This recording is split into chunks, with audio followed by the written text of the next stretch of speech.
Subscribe कीजिए Vinod Verma channel को और बेल आइकन को दबाइए ताकि आप तक पहुंचे सभी लेटेस्ट टेक्निकल और इन्फॉर्मेटिव वीडियो सर्वश्रेष्ठ ऑडियो और वीडियो क्वालिटी में। So very good morning to all of you once again. Today we are going to start our new topic, that is Foundry. So it is one of the shop in your workshop practice lab. We will call it also manufacturing process workshop. So अलग अलग syllabus में अलग अलग नाम दिया जाता है, but more और less for all engineering student it is first year lab, और ये कंपलसरी है जिसके अंदर में हमें 5-6 तरह की अलग अलग शॉप्स पढ़ाई जाती है, like carpentry, foundry, welding, then sheet metal, then we have fitting shops.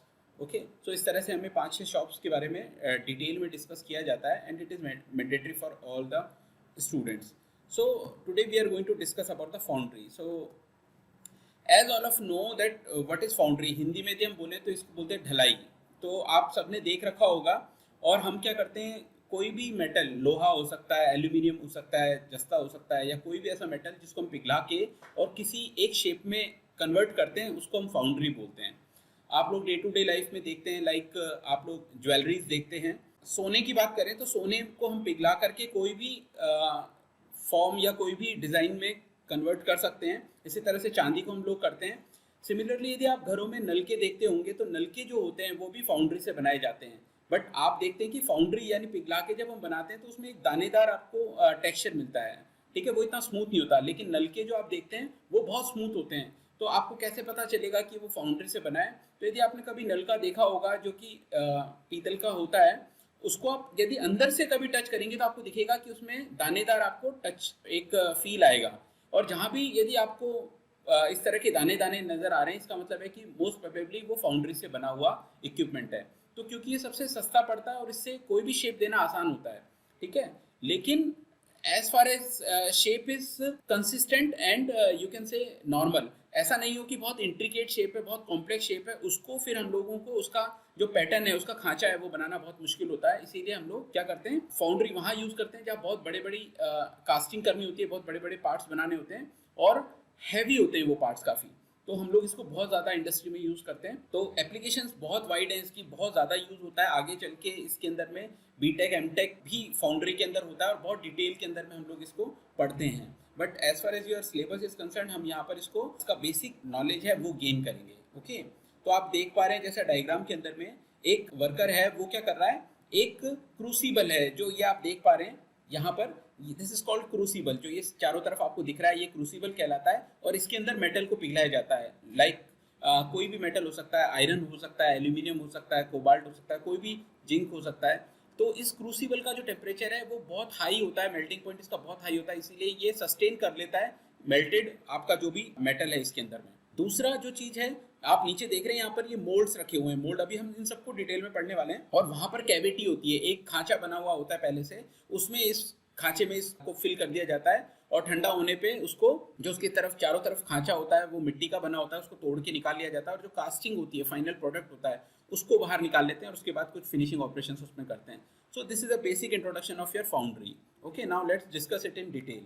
तो सबसे पहले जो हमें फाउंड्री करनी होगी, उसके लिए सबसे पहले जो चीज़ जरूरत पड़ेगी दैट इज पैटर्न। तो पैटर्न मतलब जो भी आपको कास्टिंग करनी है, जिस भी चीज़ को आपको बनाना है, पहले आपको उसका एक डिज़ाइन तैयार करना पड़ेगा, और वो डिज़ाइन आपको एक बार बनाना पड़ेगा, और वो इस चीज़ पे बनाएंगे जो कि थोड़ा सा जिस पे काम करना आसान हो, क्योंकि हमें चाहिए वो शेप बनाना।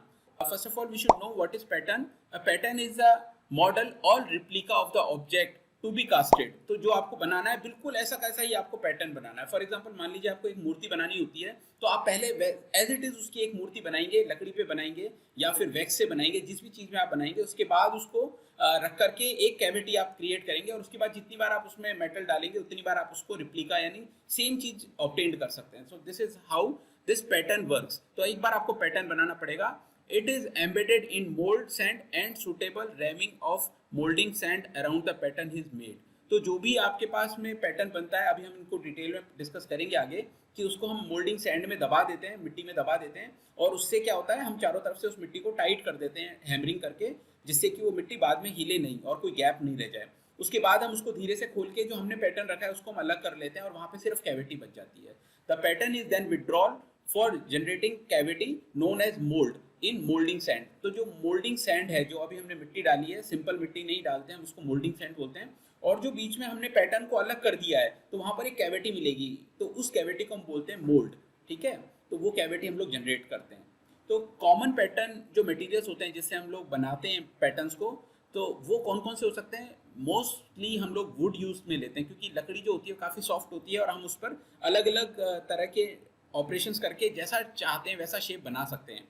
इसी तरह से जब हम बहुत ज़्यादा क्वांटिटी में चीज़ें बनाना चाहते हैं, सेम पैटर्न को हम बार बार यूज़ करना चाहते हैं, हज़ारों करोड़ों बार हम यूज़ करना चाहते हैं, तो हमारा वो यदि वुड का होगा तो वो धीरे धीरे मॉइस्चर ले लेगा या फिर वो क्या होगा, गल करके ख़राब हो सकता है। तो उस केस में जब हमें बहुत हाई प्रोडक्शन चाहिए तो हम मेटल का भी क्या करते हैं, इसको पैटर्न बना सकते हैं।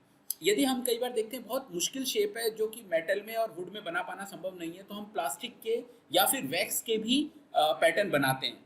इसी तरह से आपने देखा होगा कि कई बार गणेश जी की मूर्ति बनती हैं या बहुत तरह की स्टैचूज बनती हैं, वो प्लास्टर ऑफ पेरिस का यूज करते हैं। So plaster of Paris is also used to create mould. और एक बार प्लास्टर ऑफ पेरिस से पूरा मोल्ड बना देते हैं तो उसके अंदर में वो क्या करते हैं, उस खांचे के अंदर में वो जो भी मटेरियल है उसको डाल डाल करके बार बार वो मूर्ति या फिर जो भी हमें रिक्वायर्ड शेप है वो बार बार ऑब्टेन कर लेते हैं। इसी तरह से मरकरी भी यूज होती है कुछ स्पेशल केसेस में।